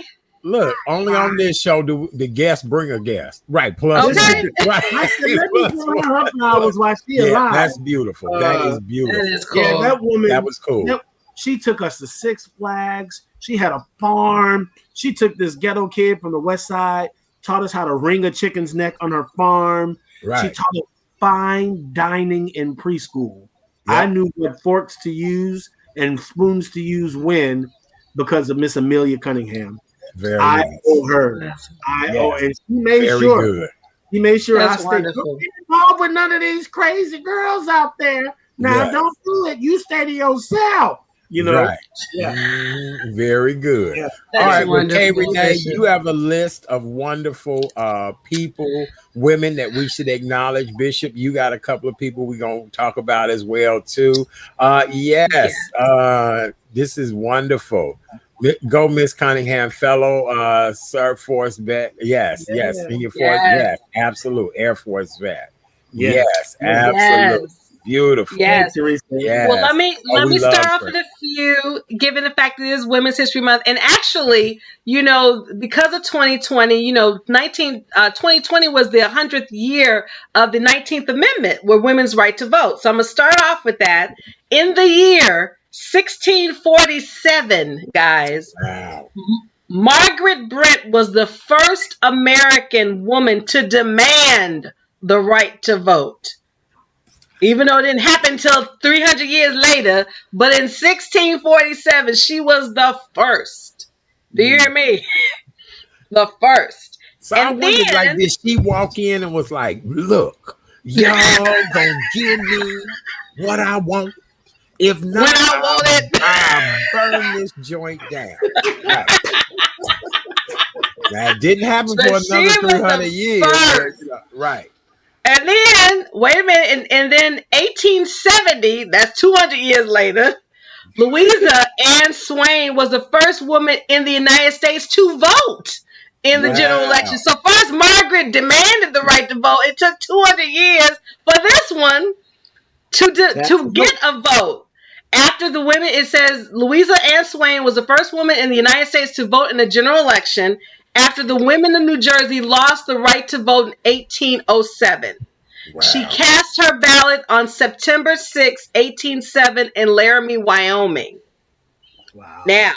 Now you think I mentioned about Shirley Chisholm, who was the first black woman to try to run for president. But guess what? She was the first black, but she wasn't the first woman. The first woman to run, her name was Victoria Woodhull. She was the first one to run for United States president in 1872. Wow. Can you imagine? Wow. 1872. 1872. And she was part of the women's suffrage movement. So, she was in the beginning, she was probably one of the founders before it became really official in the early 1900s. But she was the first to run for president. And since we're talking about politics, I have some tidbits and I mentioned this in my nugget this morning. In 1887, Susanna M. Salter was elected mayor of Argonia, Kansas, and she was the first woman mayor in the country of the whole United States. So before it, Lori Lightfoot, Keisha Lance Bottoms, we got all these female mayors in the major cities and some towns in America. She was the first. Mm-hmm. And then in Wyoming, something about Wyoming is interesting. On November 4th, 1924, Nellie Taylor Ross became the first female governor in the United States. So before Ann Richards of Texas, Miss Nellie was the first governor. Then we're going to scroll back up and fast forward all of it to January 20th, 2021, when Kamala Harris, the first female vice president, first African-American woman, first woman of South Asian descent, become the vice president of these United States of America. Mm-hmm. So we have come truly in politics a long way, baby. Yes, you're right. Bishop, you had some women we want to talk about in arts and entertainment. I had a woman, and this is again another personal relationship, but man, how many of us know Sheila Johnson? Yes, I know the name. Yeah, before there was an Oprah, there was a Sheila Johnson. Sheila Johnson is a black female billionaire. She and her the first black female billionaire. The first, not Oprah. Sheila. She was born in Chicago. Actually, she was born in Pennsylvania, raised in Chicago. She went to Proviso East High School, and then she went to the University of Illinois. But she and her ex-husband, Robert Johnson, together created Black Entertainment Television, BET. BET. They famously divorced, and they sold BET. And so a lot of her money came from the sale of BET. But not only that, this Sheila is the bomb in terms of business. She is the first female, watch this, the first African-American woman to be an owner of 3 professional sports franchises. Did you know that? No, I did. The NHL, National Hockey League. She's the owner of the Washington Wizards, the NBA, National Basketball Association, and the Washington Mystics, the Women's National Basketball Association. She is the owner of those 3 professional. She's the first black woman owner of 3 professional franchises. But she didn't stop there. She then went on to found and own the Salamander Hospitality. The Salamander was worldwide, and that portfolio includes places like the Reunion Inn in Florida, the Innisbrook Resort and Golf Club, and the Blue Ridge, the Salamander Resort and Spa in the Blue Ridge Mountains. I mean, she is a boss. Right. Major living in Virginia, Again, a personal connection for me. She's a friend of mine, and we're working together. I'm directing her and her now husband, Bill T. Newman, who is the Chief Circuit Court judge in Arlington, Virginia, also an actor. Their story is quite profound, but I'm directing them in a story based on their love. This woman put a great number of young women through college. She's a major philanthropist. She's a major supporter of women who are committed to doing well in business and in entertainment. She's my friend. She has the heart of an angel, but she drives a hard deal. You can't mess over Sheila. She's not a sister to be trifled with. She does not suffer fools. But once she supports you and she believes in your vision, she's right there behind you. Today, I celebrate Sheila Johnson. That was a great one. I saw her story, Bishop, and I was just like, because I had wondered what happened after the sale of BET, and of course their public divorce. So it's good to see, because she was learning during the pandemic, learning how to play the cello, and she was doing quite well. Yeah. So let me tell you, she was an actress. And then she quit. She and her husband, current husband, knew each other when they were at the Negro Ensemble Company. They both went their own ways and got married to other people.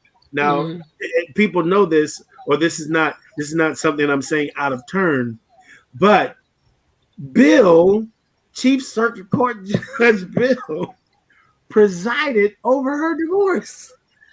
Shut up. They reunited in the courtroom because courtroom. Yeah. And she was a violinist before, and now she's picked up the cello, and actually she's going to be playing cello in the show. I mean, their story is spectacular. It is the most romantic story. Our white counterparts have this show called Love Letters by A.R. Gurney. But their story, same format, is called A Love Story. Nice. And we'll be filming that in Arlington, Virginia. In fact, we have rehearsals next week, so I'll be in Virginia. Keep us informed about that, Bishop. I will. It'll be streamed on YouTube. Okay. Yeah. So look. If any interviews need to be done, the Real Chat Daddy show is where everybody is going now. You know what I'm saying?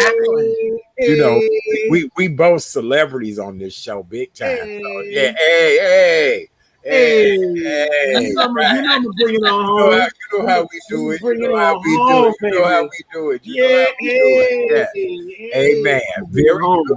All right. Well, with that being said, tonight I want to pay homage to Serena Williams. A couple of weeks ago, we saw a very emotional Serena Williams. And even though there are a lot of great women who have made strides in sports, and we'll talk about that more down the road, Althea Gibson, Billie Jean King, just so many great women. But I just wanted to take some time out to show some love to our girl Serena Williams with 23 Grand Slam single titles. She holds the record for the most Grand Slam victories in singles categories of any tennis player. Did I say tennis players? Tennis players. We knew what you meant, sweetie. Male or female. And so shout out to Serena Williams, the greatest of all time when it comes to her game. And, they were saying maybe she should retire. Maybe, she's seen enough, done enough once she's had her child. But when you're the greatest of all time, you eat, sleep, and breathe what it is that you are great at. And we want to just lift up Serena Williams at this time. Amen. Amen. Can I do something that most my clergy friends won't get this, but I want to lift this one person up. Okay. Her name is Janet Mock. Okay. Janet Mock is a writer, producer, and transgender rights activist. Yes. I knew that name sounded very familiar. Yes. Yeah.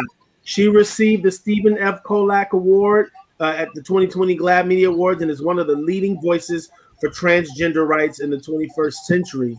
Right. With her work on Pose, the TV show Pose, my friend Billy Porter is on there. Jake Cameron is on there. Those are my friends. She became the first transgender woman of color to write and direct a TV episode.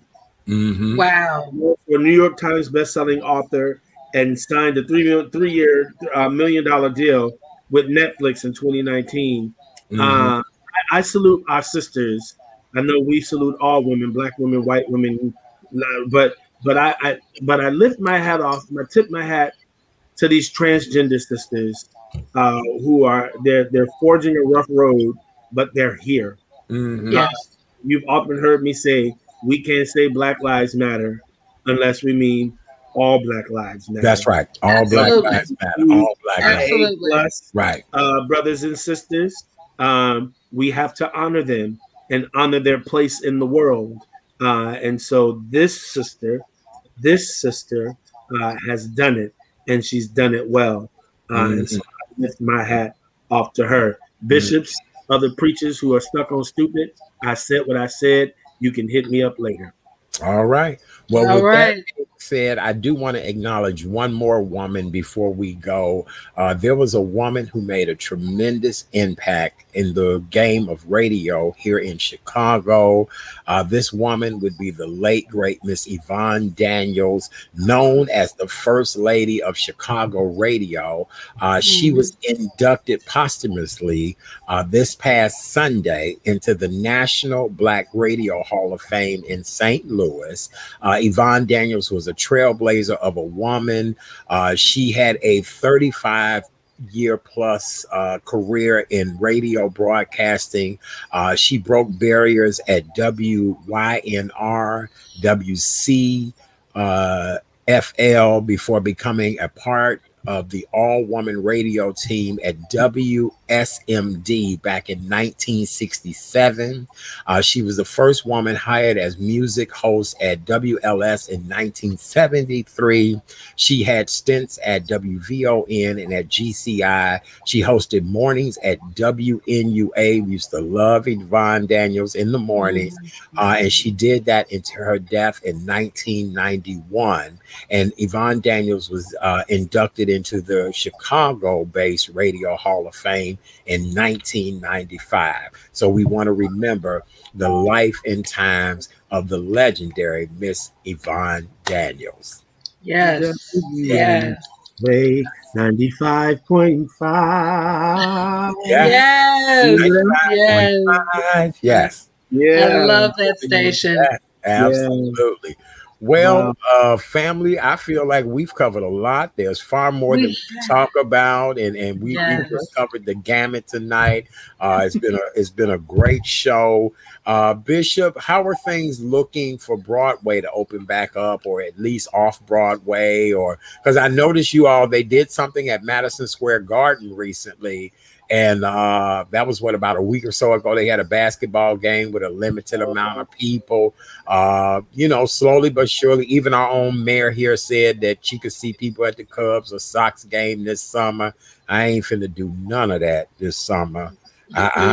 Right. Look, al fresco dining will be my big thing. Al fresco cocktails, all of that. I don't know if I'm getting ready to do the picnics and all that. And if I do, a small group of people, and I hate to say it, I need to see your pedigree papers. I need to see if you done been stabbed or not, if you done got that, and it is what it is. So Bishop, how's Broadway and off Broadway looking? Yeah, it's still rough. I'm directing a lot of things in this virtual space, and that's where we are. There is talk of pop-up outdoor things to come as the weather gets warmer. But Broadway, we're still in this kind of holding pattern. They're trying to work some things out, but there's no opening day in sight yet. There are some pop-up events that are happening outdoors in order to try to get people back into the direction of the theater. But there's still much work to be done in terms of all of the maintenance that these theaters need to do, that these producers need to engage in these buildings in order to keep people safe. And so, we've still got a road to hoe. There are outdoor things though. Earlier in this pandemic, I directed a show in an amphitheater, in an outdoor amphitheater. People had to be temperature tested when they came in. They had masks on and gloves, but we were sitting out. They were sitting outdoors, socially distanced, watching this play. And so I just been hired as a producing partner of a company in the DMV, and our programming, we're not coming back in. We're living in a virtual space, and there's an amphitheater in Arlington, Virginia, where we'll hope to do some programming with smaller casts and not musicals. So we'll see what we see. Okay, very good. Well, Bishop, let's get your closing thoughts tonight, because we all want to get out of here so we can watch the ABC special on us tonight. Give us your closing words and thoughts tonight. I honor women. Women have had a rough road to hoe. It's not always been easy. What's the poem that says, life ain't been no crystal stair. And I know that's in the one context of that poem. I know that's that, but I think women all over, black and white, can attest to that. And so I would that we would get over our isms, get over our sexism, and release women into the space where God created them to thrive. They're not just our homemakers, but they're proficient in business. They're proficient in ministry. They're proficient in the Ivy halls of Ivy. And we need to, in this season, to get out of the way and make room for people of color, yes, but to also make room for women to step into the fullness of who God created them to be. So, and not just in this month, but throughout the year, every day. And so we were able to salute these women who have made a difference. And I'm excited to make room for those to come to make a difference, so that we will then celebrate them. Yay. That is beautiful. It really is. That was great words. Great words to close with. Madam K Renée, darling, we need that nugget of knowledge as I get ready to get up and go. Look, I'm ready to go fry some catfish nuggets. So we need your nuggets of knowledge. Yes, darling. Okay. So go right ahead, sweetheart. It has been a joy always. All right, Bishop, I know we'll hook up virtually via Facebook soon, but this nugget comes from feminist, librarian, writer, and civil rights activist, Audre Lorde. And it states, "It is not our differences that divide us. It's our inability to recognize, accept, and celebrate those differences." And that's just Live Your Truth Tuesday. And I honor and salute Miss Audre Lorde. Oh, I love it. Very nice. That was so great. Let me put your website up there for more information about our girl, Miss K Renée. You guys can always go to KarensNuggetsOfKnowledge.com. That's KarensNuggetsOfKnowledge.com. She's a nugget of knowledge. She's a nugget. Yes. And she drops a lot of nuggets. We do. We love her. Bishop, it was absolutely a pleasure having you back on with us this evening. Once your schedule slows down again, we'll have you back. We've got to continue this celebration of honoring women throughout the month of March, Women's History Month. For more information about yours truly, do me a favor, you guys, go over to my website, therealchatdaddy.com. Everything you need to know about yours truly is located at therealchatdaddy.com. It's right there. It is Saturday, April 3rd, 11 a.m. Central Standard Time. The secrets of how to book yourself on a TV show. How do you get on TV, radio, these digital shows, whether you are a expert, a talent, a reality star, a book author, whatever the case may be, this 2-hour seminar is going to be very impactful on helping you to do what you need to do. This is a new world. We've all had to pivot, and guess what? Everybody deserves to be a star. Everybody. This is to be a time it was just for the elite, for this, for that, for this, for that. It's all about reality. It really is. And we look at our late friend, Miss Erica Watson, and how she just became a major superstar, and she was all about reality. That's all she was, about reality. All right. I love you guys so very much. Let's get some comments up here real quick. Everybody has enjoyed the show tonight. Debbie Green says another wonderful show. We appreciate Thank you, Miss so Debbie. Yeah, Debbie. Love you, darling. We do. Wamelda, who we always love. Hey, Wamelda, we love you. Hi, Miss says Wamelda. always great Thank show. Have a blessed evening. We will.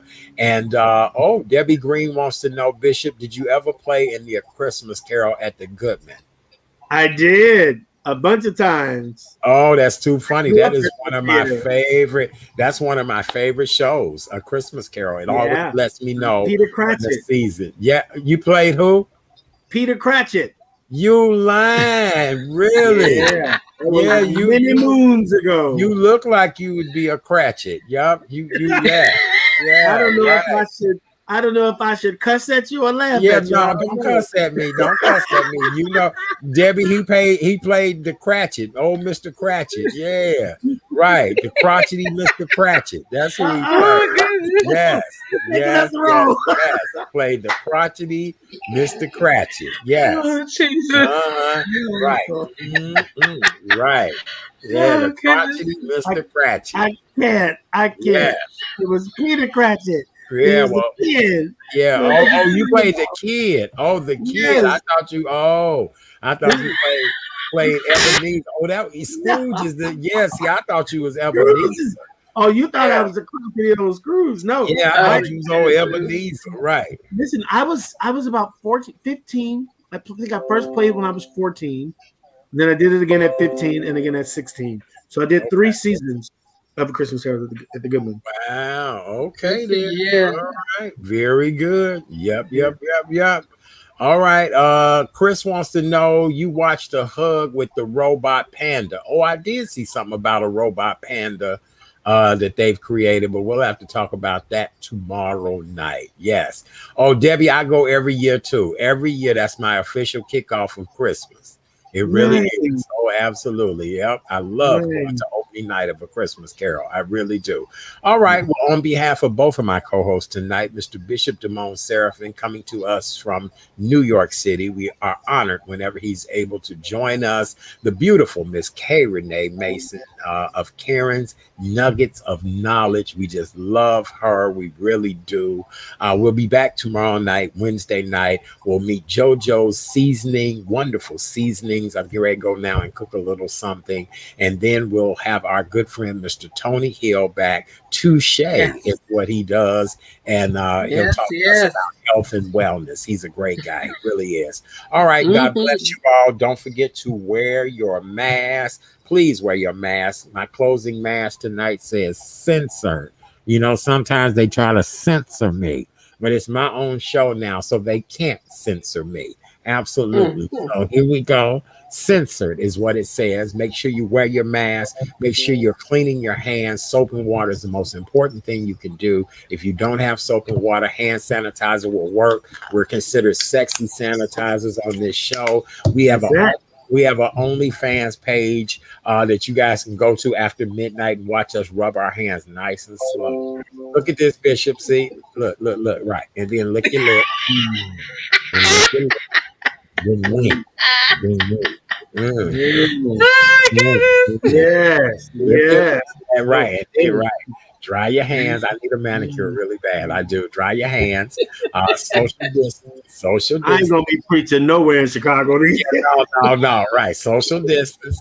And most importantly, keep your ass in the house. You're not feeling well, stay your ass in the house. And for those of you that want to get the vaccine, please sign up, do so.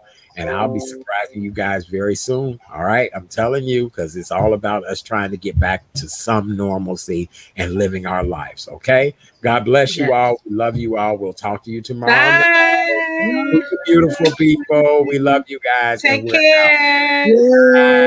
Bye. Bye.